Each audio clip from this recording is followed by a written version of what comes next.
YouTube channel में आपका स्वागत एवं अभिनंदन है। आज इस वीडियो में नगर स्थापना एवं नगर का जो विकास है उसके बारे में जो पार्ट 2 है, इसमें जो है आपको विदित है कि इसके अंतर्गत जो पिछला अपन ने वीडियो देखा है उसी के आगे का ये भाग है।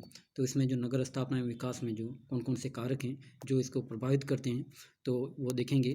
तो सबसे पहले जो अपन ने देख लिया था वो कारक, आज अपन दूसरा कारक देखेंगे। तो दूसरा जो कारक है वो है उद्योग एवं उत्पादन। तो उद्योग जो है, उद्योग और जो उसका जो उत्पादन जो होता है उद्योगों द्वारा, वो भी किसी नगर की स्थापना एवं उसके विकास को प्रभावित करने वाले कारकों में से प्रमुख हैं। तो अनेक बड़े बड़े उत्पादक व औद्योगिक नगर कोयला या खनिज भंडारों पर तथा उनके निकट स्थापित हो गए हैं। यानी अनेक बड़े बड़े उत्पादक औद्योगिक नगर कोयला या खनिज भंडारों पर तथा उनके निकट स्थापित हो गए। यातायात के साधनों ने इन नगरों की स्थापना पर इतना प्रभाव नहीं डाला जितना कि यहाँ पर कच्चे माल की उपस्थिति ने। यानी यहाँ पे जो है जितना यातायात के साधनों ने प्रभाव नहीं डाला, उससे ज़्यादा जो प्रभाव डाला वो किसने डाला है, यहाँ पे जो मिलने वाले उद्योगों के लिए जो कच्चा जो माल है, कच्चे माल की उपलब्धता ने या उपस्थिति ने ऐसे केंद्रों के स्थापना को प्रोत्साहित किया है। लेकिन ऐसे औद्योगिक नगरों के लिए यातायात मार्गों का होना भी बहुत आवश्यक है। यानी ये जो उद्योग हैं, लेकिन उसके केंद्रों के लिए ये भी आवश्यक है, औद्योगिक केंद्रों या नगरों के लिए, कि यातायात मार्ग के बिना किसी नगर का विकास की कल्पना अपन नहीं कर सकते हैं। उसके बिना उसका उन्नति करना असंभव है। कोयला ऐसा खनिज है जिसने अपने निकट ही उद्योगों को आकर्षित किया है। यानी इस उद्योगों में भी जो ऊर्जा संसाधन के रूप में जो कोयला है, कोयले ने सर्वाधिक यानी उद्योगों को अपनी ओर आकर्षित किया है निकट ही। संसार के बड़े बड़े औद्योगिक नगर कोयला क्षेत्रों में स्थापित मिलते हैं, जैसे कि भारत में जो एग्जाम्पल के तौर पे दुर्गापुर, बोकारो, अमेरिका में पिट्सबर्ग, यंगस्टाउन आदि जो है नगर वो कोयला क्षेत्रों के नज़दीक स्थित हैं। कुछ औद्योगिक नगर भी हैं जो कोयला क्षेत्रों से दूर स्थापित हो गए हैं तथा उनसे यातायात मार्गों द्वारा वो जुड़े हुए हैं। यानी कुछ ऐसे भी नगर मिल जाएंगे जो कोयला क्षेत्रों से दूर स्थापित हो गए, जो उनके यातायात मार्गों के द्वारा वो जुड़े हुए हैं उनसे।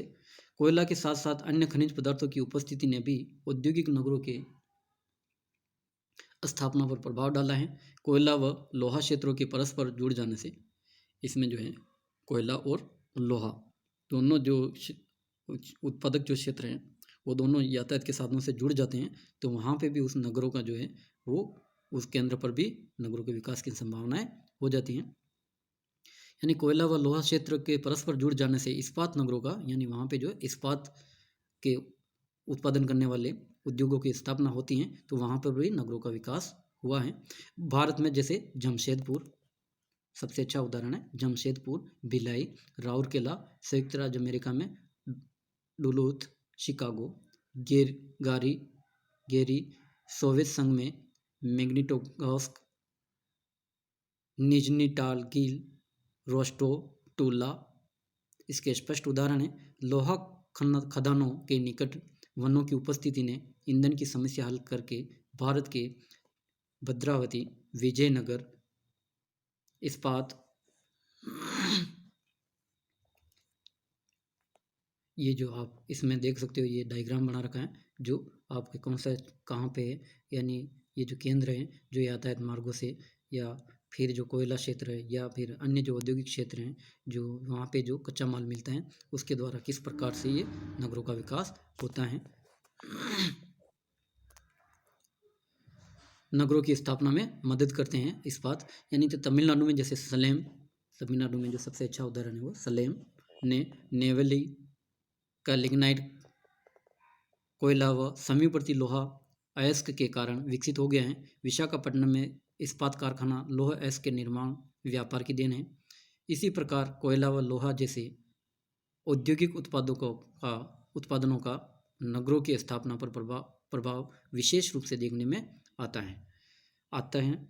खनिजों ने न केवल अपने प्राप्ति क्षेत्रों के निकट ही नगरों को जन्म दिया है, यानी जो प्राप्ति क्षेत्र है उसके निकट ही नगरों को जन्म दिया है, बल्कि विशेष रूप से देखने में मिला है। ठीक है, निकट ही जन्म दिया है, बल्कि दूरवर्ती क्षेत्रों में से रेल मार्गों द्वारा जुड़े होने के कारण वहाँ अनेक उद्योगों विशेष रूप से भारी उद्योगों के स्थापना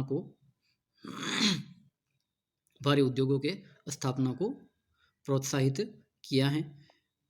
इससे पुराने नगरों के विकास को बल मिला है तथा नए नगर जो हैं उन पर उभर कर सामने आए हैं। इस्पात नगरों से प्राप्त कच्चे माल, यानी इस्पात नगरों से जो है वहाँ जो उद्योग होते हैं उससे जो प्राप्त जो कच्चा माल होता है, जैसे पिन, आयरन, इस्पात के आधार पर गाजियाबाद व नोएडा में इंजीनियरिंग उद्योग, यानी उससे जो कच्चा माल मिलता है इस्पात उद्योग से, उसके जो कच्चा माल से जो सहायक जो उद्योग हैं वो भी वहाँ पे पनप जाते हैं, जैसे इंजीनियरिंग उद्योग। भोपाल, रानीगंज में भारी विद्युत संयंत्र, कपूरथला व पेराम्बूर में रेल डिब्बा उद्योग के विकास को प्रोत्साहन मिला है।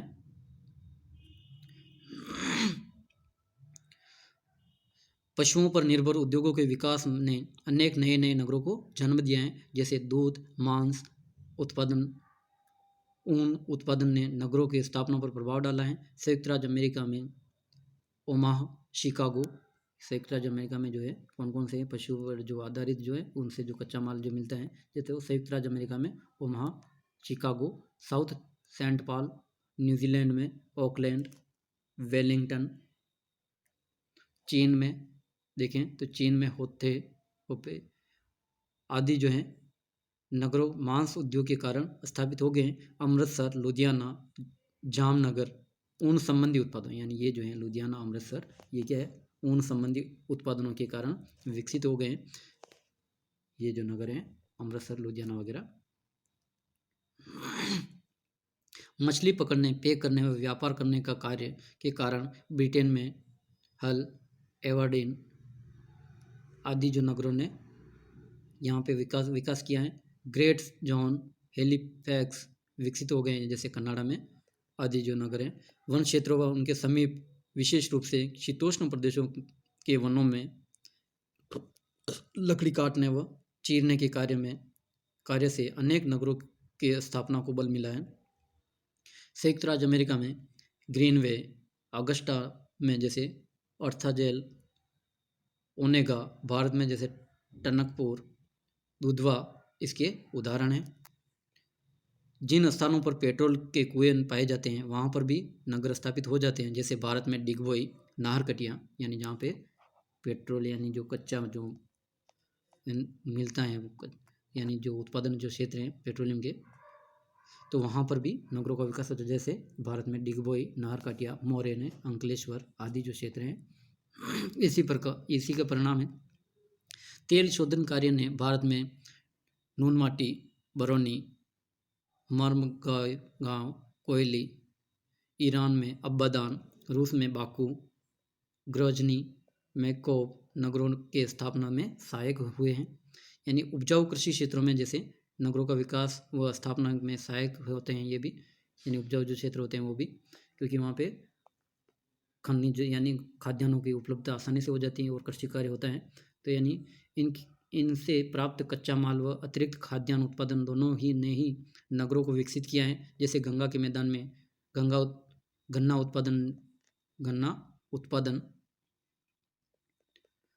उत्पादन ने शामली, मुरादनगर, देवबंद, बुदंगी, नगीना, हरदोई जैसे नगरों को जन्म दिया है।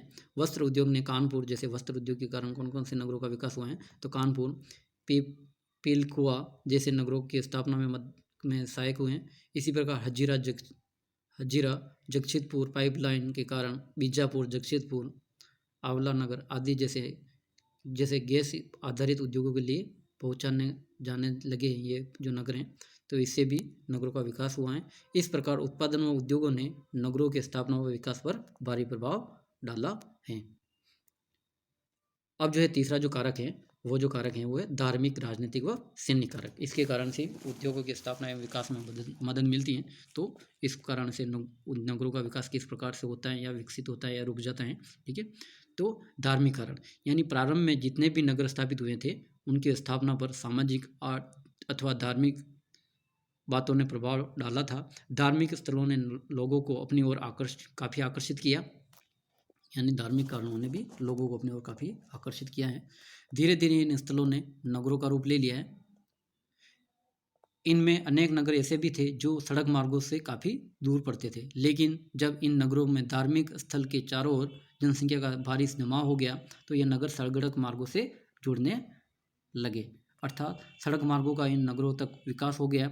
जब इस प्रकार के धार्मिक नगर यातायात मार्गों से जुड़ गए तो वहाँ व्यापारिक गतिविधियाँ फैलने लगी। विशेष रूप से धार्मिक नगर जो उत्पादन क्षेत्रों के रूप में स्थित थे, वहाँ पर व्यापारिक गतिविधियाँ धार्मिक गतिविधियों के साथ साथ विकसित होने लगी और नगरों की जनसंख्या में वृद्धि होने लगी। इस प्रकार धार्मिक स्थल या नगर या स्थान नगर के स्थापना पर काफ़ी समय से प्रभाव डालते रहे हैं और आज भी इनका प्रभाव काफ़ी कहीं कहीं देखने को मिल रहा है। वाराणसी जैसे एग्जाम्पल के तौर पे अपन देखें तो वाराणसी, मथुरा ऐसे ही नगर हैं जो प्रभाव अपने को दिखाई देता है धार्मिक कारण से। तो वाराणसी गंगा नदी के मनोहारी कंकरीले चंद्राकार तट पर बसा है। नदी तट पर बने घाटों की सुंदरता एवं इनके पीछे विश्वनाथ मंदिर की स्थिति ने इस नगर को धार्मिक महत्व प्रदान किया है, जिससे इस महानगर का भारी विकास हुआ है। यानी यहाँ पे जो है वाराणसी में जो विश्वनाथ जो काशी जो मंदिर है यहाँ पे, इसी कारण से यहाँ पे जो है विश्वनाथ मंदिर कहाँ पे, वाराणसी में, ठीक है। जहाँ पे आप देख सकते हो अभी भी ये काफ़ी जाना पहचाना जो ये क्षेत्र हैं यानी मंदिर हैं जो यहाँ पे इसके विकास का कारण रहा है धार्मिक कारण से। अब जो है राजनीतिक कारण की बात करें तो राजनीतिक जो प्रभाव हैं, जैसे राजनीतिक कारणों से भी अनेक नगरों की स्थापना में सहायता मिलती है। जैसे प्राचीन राजधानियों की सबसे बड़ी विशेषता उनका अपने देश में केंद्रीय स्थिति रखना था। वर्तमान में भी यातायात युग में पूर्व प्राचीन राजधानियों की स्थापना में पहुंचनीयता यानी प्रमुख है। वर्तमान समय में प्रशासकीय नगर स्थापित करते समय यह ध्यान रखा जाता है कि नगर देश के सभी भागों से समान रूप से पहुँचनीय हो तथा वह केंद्रीय स्थिति रखता हो, यानी वो सभी जो भागों से पहुँचनीय हो और वह केंद्रीय स्थिति रखता हो। साथ ही साथ वहाँ की जलवायु अनुकूल हो, जनसंख्या के अनुकूल रहने के लिए किसी भी प्रकार की धरातली रुकावट ना हो, वहाँ जनसंख्या का समान वितरण हो। दिल्ली को इन्हीं सब विशेषताओं के रखने के कारण भारत की राजधानी के रूप में चुना गया है। यानी सबसे अच्छा जो उदाहरण है वो भारत में दिल्ली, ठीक है। कभी कभी राजनीतिक घटनाएं व प्रशासकीय सीमा में परिवर्तन के कारण पुराने नगरों के विकास में वृद्धि तथा नए नए नगरों की स्थापना को बल मिलता है। जैसे ढाका, काथला इसके उदाहरण है। अंग्रेजी शासक के समय ढाका का महत्व बहुत कम हो गया था, लेकिन बाद में बांग्लादेश की राजधानी होने से इसके विकास को बल मिला है और देश विभाजन के पश्चात कराची बंदरगाह के भारत से निकल जाने पर कांडला बंदरगाह के विकास को भी बल मिला है। ये राजनीतिक कारण से ही यानी कांडला का विकास हुआ है। यह पश्चिमी भारत का प्रमुख बंदरगाह बन गया है। अब तीसरा जो कारक है वो है सैनिक का प्रभाव।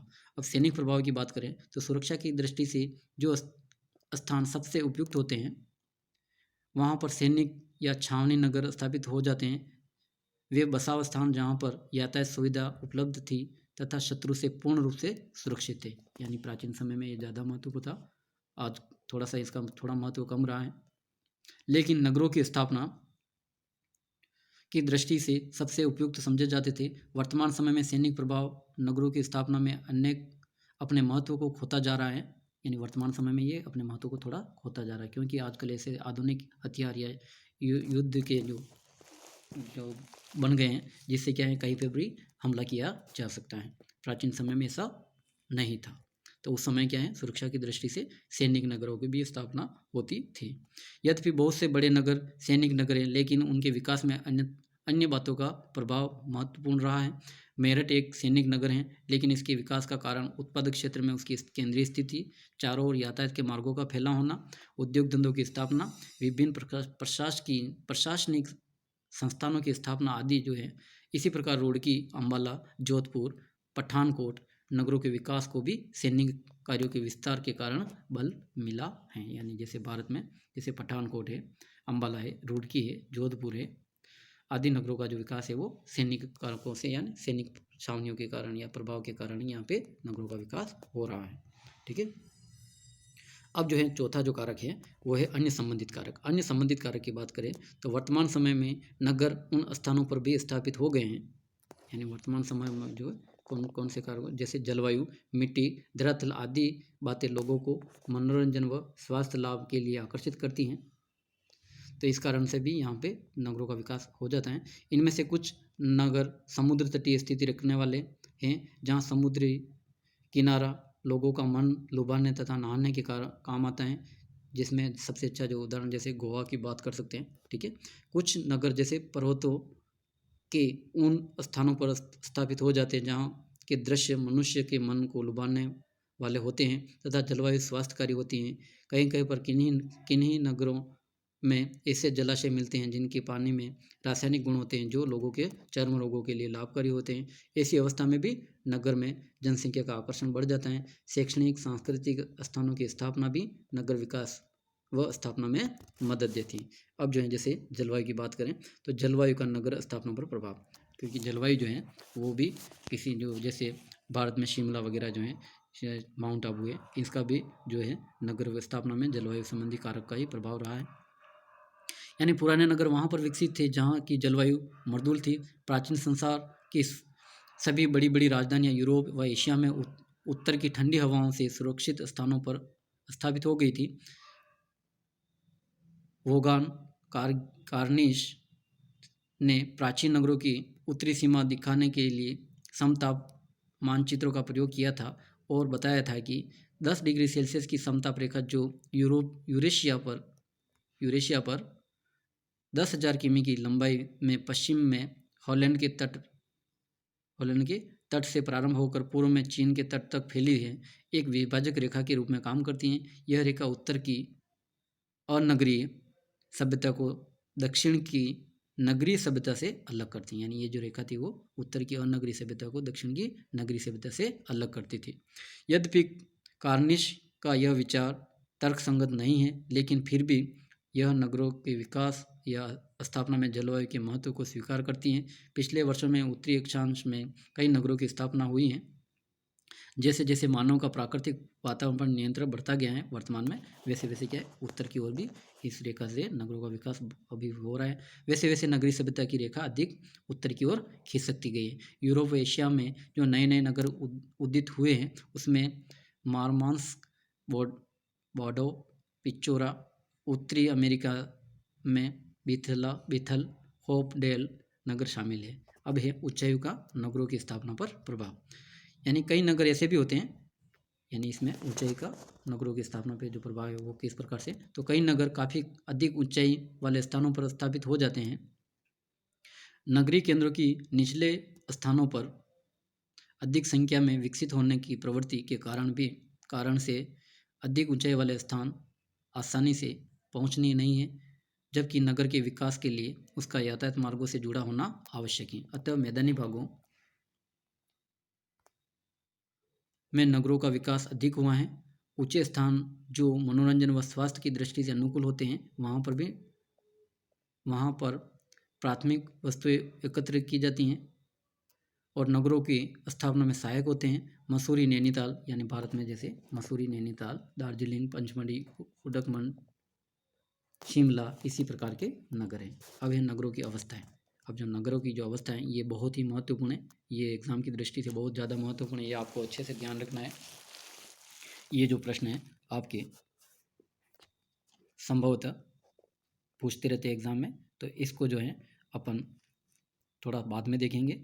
आज जो है इसके लिए काफ़ी है, आज के लिए बहुत है। धन्यवाद।